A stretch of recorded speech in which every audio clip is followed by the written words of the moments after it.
see.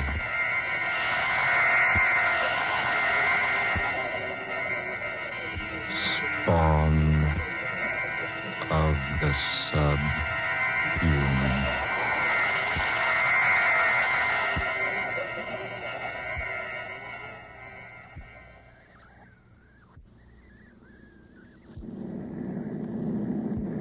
Beautiful takeoff. Yes, good pilot. But why did you charter such a large plane for just the two of us, Michael? Isn't this being just a bit too pretentious? Nothing but the best from now on, Adela. Besides, this was the only plane available. You can unloosen your safety belt now. I might as well confess that the real reason I was late was because I took so much time reading the notices in the paper this morning. Weren't they superb? Excellent. The audience was quite nice to me last night. Extremely appreciative, but I didn't expect such fine reports from the press. Didn't I tell you before the concert that you'd be a hit? Today, my dear, you're recognized as the outstanding soprano of the nation. You've had a lot of faith in me, haven't you, Michael? Well, offhand, I'd say I have, yes. You spent a lot of money to make me a success. Don't worry. I'll collect every cent of it back if we get as good houses as we had last night. Michael. Yes, darling? Do you feel, well, rather strange? Strange? No, dear. Why? I feel like something is going to happen. What makes you say that? I don't know. A feeling of impending danger just seemed to come over me all of a sudden. Danger? What possible danger could we be in? I don't know. But I've had this feeling before. It's like someone had spread a shroud down over this airplane. Oh, now that's a peculiar way to talk, Adela. It's the same sort of feeling I had that day Stefan disappeared. Stefan Wilder? Yes. Adela. I was riding in my car that day. I'd been to a matinee with several of my friends. We'd had a glorious time. I was quite happy. So I drove out into the country with the top down on my car. The wind was blowing against the car, just as it's blowing against the plane now. And the sun was glistening on the bright metal of the car, just as it's glistening on the wing out there. Darling, please don't think of that now. Oh, it was a lovely day. Just like today. My heart was very light. I was happy. Thrillingly happy. Stefan and I were to be married within a week. Adela, please. And then, for no reason at all, I had that strange feeling. It just came out of nowhere and settled down around me like a huge cloth might cover the body of someone who had just died. Don't talk that way, darling. It was the strangest feeling I'd ever experienced. Weird. Terrible. It gave me the feeling that 100,000 evil spirits were racing at a maddening pace behind my car, trying to catch up with me, clutch me in their bony, fiendish hands. That was so long ago. 5 years. So long ago. It seems like yesterday. Then, when I speeded up the car, something began to pound in my ears. It's pounding there now, Michael. It's pounding there now. Adela, please. The faster I drove, the more that evil shroud hung over me. I gave the car more gas. More and more and more. And then... When they found you in the wreckage, they thought you were dead. I couldn't make the curve. The motor had reached full speed. I could think of but one single danger. The invisible danger that raced there behind me, striving to catch me in its hold. But there was no one. Nothing. Oh, but there seemed to be. And what was so strange, all of a sudden that bright day vanished. Just vanished. Clouds came out of nowhere and hid the sun from sight. Darling, I better pull down the shade on the window. Oh, Michael, wait a minute. Look. Look outside. Clouds. We're flying below them. And they've completely blotted out the sun. The sun will be out in a minute. Oh, It's just like that day. Clouds hiding the sun, just like they did that day. Oh, just a coincidence. Dark, dreary clouds, followed by loud bursts of thunder. Listen. Oh, Michael. What does it mean? Nothing at all. Just a thunderstorm. Pilot will go up and fly above it. Why didn't he go up above the storm when he saw it? Oh, I don't know. Because he didn't see it, that's why. Certainly he did. No, it came up. Just like that day 5 years ago. Out of nowhere. It came up before the pilot was even aware of it. Oh, nonsense. It wasn't nonsense 5 years ago. First clouds, then the thunder, then it began to rain. Well, look for yourself. It's not raining now. It's nothing but an electrical storm. See, we're going above it. Oh, Michael, I'm frightened. There's nothing to be frightened about. There, look. There's the sun again. It was all so strange. That feeling. The clouds hiding behind the sun. The thunder. Sure, but no rain. Mr. Brown? Oh, Michael. Darling, just the pilot talking to us over the talkback system.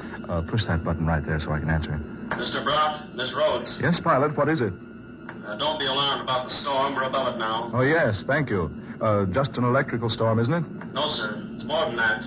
It's raining cats and dogs down there. Michael. Rain. Oh, Michael. We're up above the storm. Nothing can harm us here. You remember, don't you? I never saw Stephen Wilder again after that experience I had 5 years ago. Yes. Yes, I remember. No one ever saw him again. He just disappeared. Please, darling, don't think about it anymore today. You're tired. Perhaps a little rest would do you good. Oh, yes, you're right. I am tired. Just lie back and relax then. Honestly, sweet, there's nothing to be worried about. We just happened to run into a storm and you thought about that old experience of yours. I wonder, Michael. I wonder if we did just happen into the storm.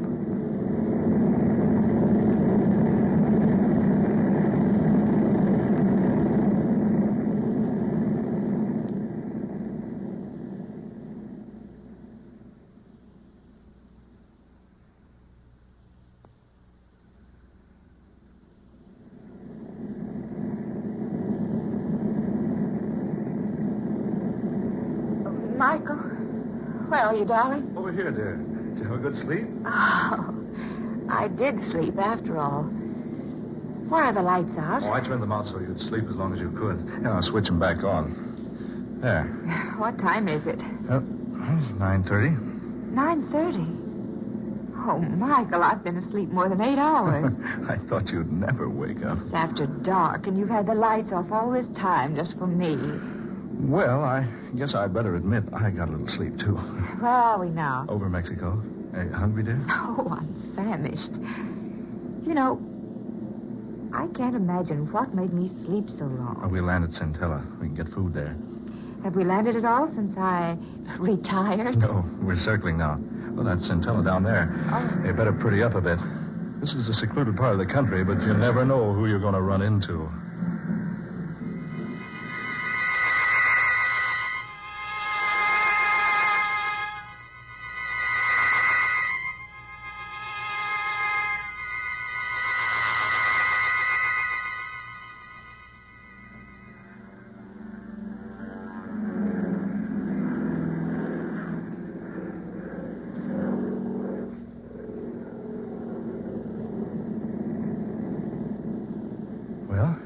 Centella.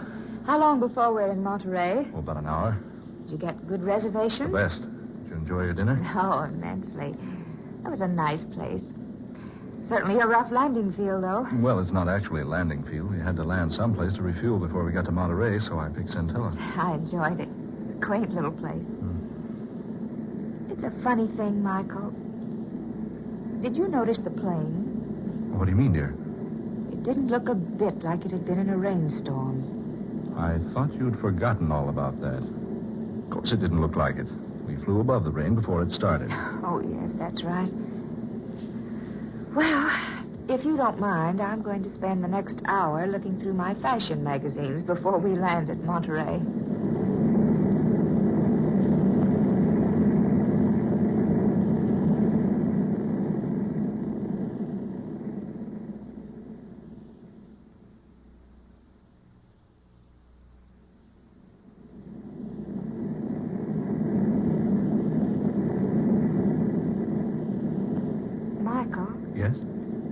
Should we be over water? Water?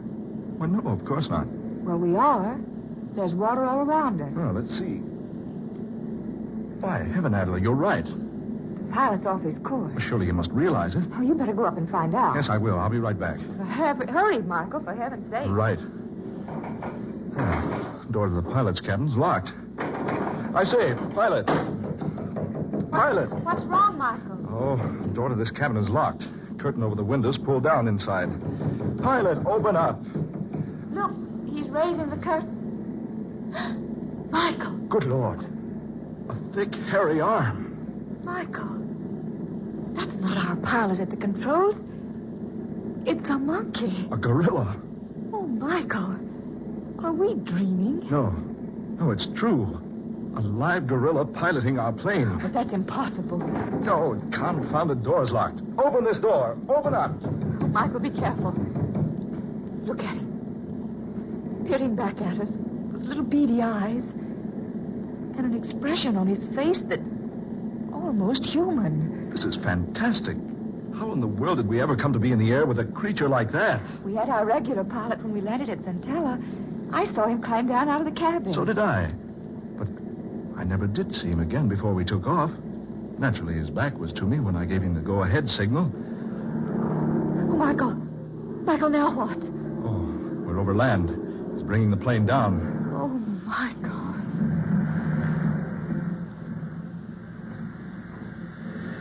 We're on the ground. An absolutely perfect landing. Oh, he's unlocking the door now. Michael, what's he going to do? Just take it easy. Don't get excited. Whatever you do, don't run or make a fast movement. Don't let him know you're afraid of him. Just standing there, looking at us. Whatever you do, don't let him know you're afraid of him. You don't have to be afraid of me. Michael. That creature talked. Of course I talk. Oh, we're a couple of fools, Adela. Just our pilot playing a trick on us, dressed up in a monkey suit. There is no trickery. I am not your original pilot. What? I joined you at Centella, where I came to meet you for Dr. Luther. Dr. Luther? Yes. He's waiting for you. Come, follow me. Steady, darling. Come on. We'd better follow him. Here's the doctor now. Well, Stephen, I see you brought our visitors. Yes, doctor.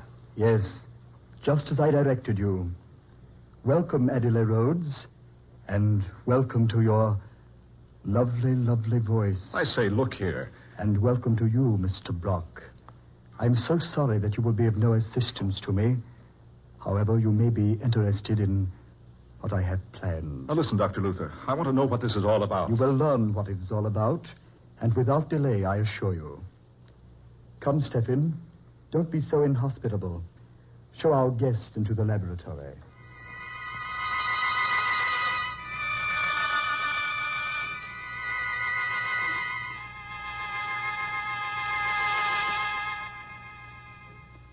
Sit down over there, my dear. Over here, Mr. Brock. Michael. Dr. Luther, I demand an explanation. Where are we? Why have you brought us here? You're too full of questions, Mr. Brock. I've already told you I'm about to show you why I brought you here. Here, high in these mountains, secretly, I've been working for 5 years, experimenting, testing, trying to accomplish what everyone would have said was utterly impossible had I told them about it. But I didn't tell anyone. Instead, I came here and built this laboratory. You see, it's fully equipped and modern in every detail. Now, look here, Dr. Luther. During those 5 years, I trained Stephen here. I believe you will agree my training has been very successful. You now see an almost full-grown gorilla, behaving like a human, acting like a human, even talking like a human. I've been very kind to you, haven't I, Stephen? Yes, Dr. Luther. Of course you've been kind. Yes, just so. Scientists back there in your world, my dear Miss Rhodes, will tell you it's impossible to completely train a gorilla. That is the second point in which I've proved them wrong. Stephen, sing for us. Yes, Doctor. Si può. Si può. Signore. Signori. Doesn't he have an excellent voice? Michael, did you hear that? Impossible. Sing again, Stephen. Oh. Oh.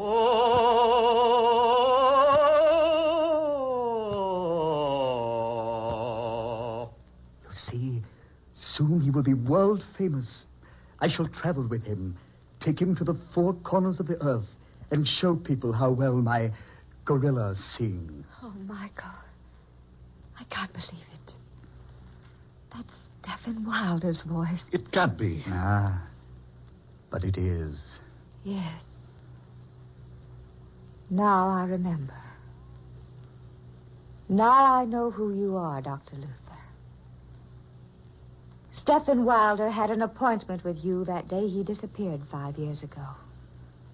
I'd forgotten all about it, but I just now remembered. So that's what happened to Stephen Wilder.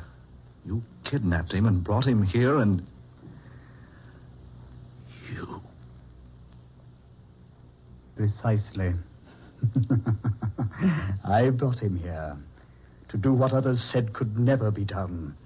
When I chloroformed him 5 years ago and brought him here, I thought I was ready. But my gorilla wasn't. So I had to wait. 3 months ago, I performed the operation. Operation? I removed the vocal cords from the man and grafted them into the gorilla. Oh. This is ridiculous. A thing like that can't be done. Oh, surely you don't deny the proof I've just given you, Mr. Brock. Stephen, sing.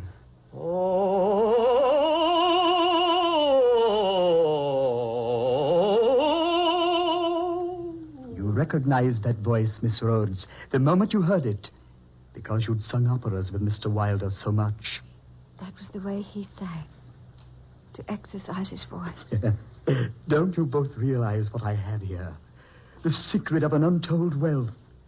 Why, besides knowing how to train this ferocious and morose type of animal, besides knowing how to transfer human vocal cords successfully, I have something I can exhibit to the world to prove my knowledge. Think of the fortune I can amass, because people will pay immense sums to see and hear my singing gorilla. Stop it. Stop it, I say. Why have you brought me here? Surely you could have spared me this. I will tell you why, Miss Rhodes. If you and Mr. Brock will step over here... The only place we're going to step is out of this place. You will do as I ask. Stephen, these people are not to leave. Very well, Dr. Luther. Over here, if you please. Better do what he says, Adler. There. Go to this plate glass. Look into the next room.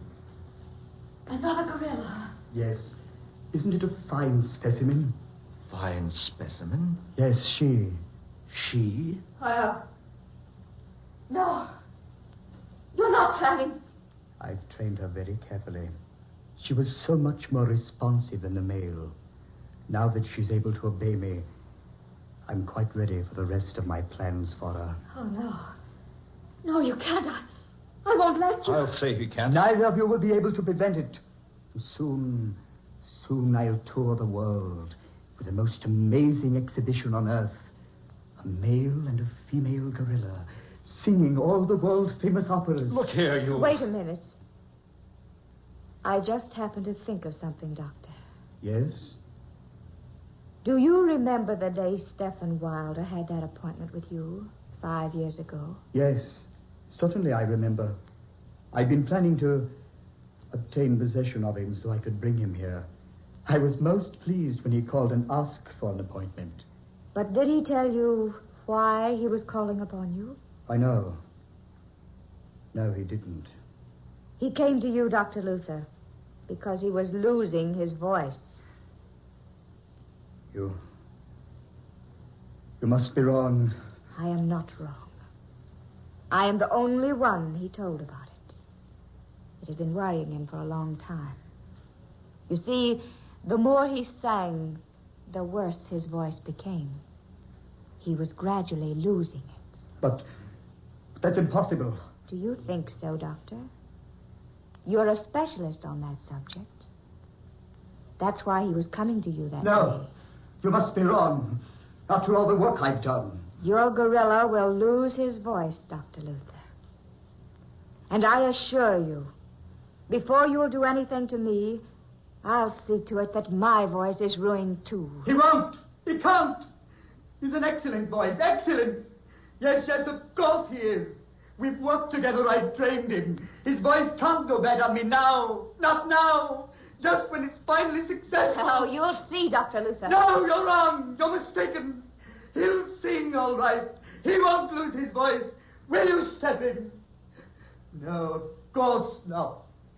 You're in an excellent voice, Stephen. Sing. Sing, go ahead, Stephen. Show him. Si può, signore, signori. There, you see? Did you hear that? A beautiful quality, beautiful tones. Oh, Maria. Listen, Doctor. Stephen, what's wrong? Try again. Oh, Maria. Now you think I'm wrong. No, it's true. Stephen, you devil. After all I've done, after all my work, this is what I get as a reward. I've sacrificed everything. My position, my career, all my money, and this is what happens. Well, there's one way, Stephen. By heaven, there's one way. Get back, Adela. He got a gun. No, Dr. Luther. That bullet hit that beast, but look at him. Stop! No, Stephen! Stephen, no! Stephen, let go of me! Stephen!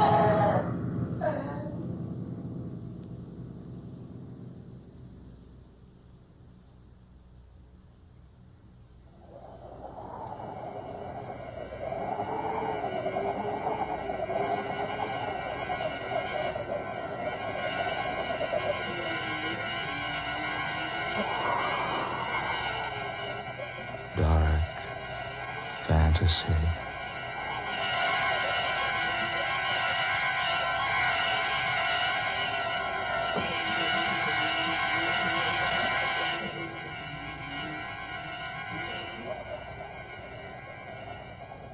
You have heard Spawn of the Subhuman, tonight's original tale of dark fantasy by Scott Bishop.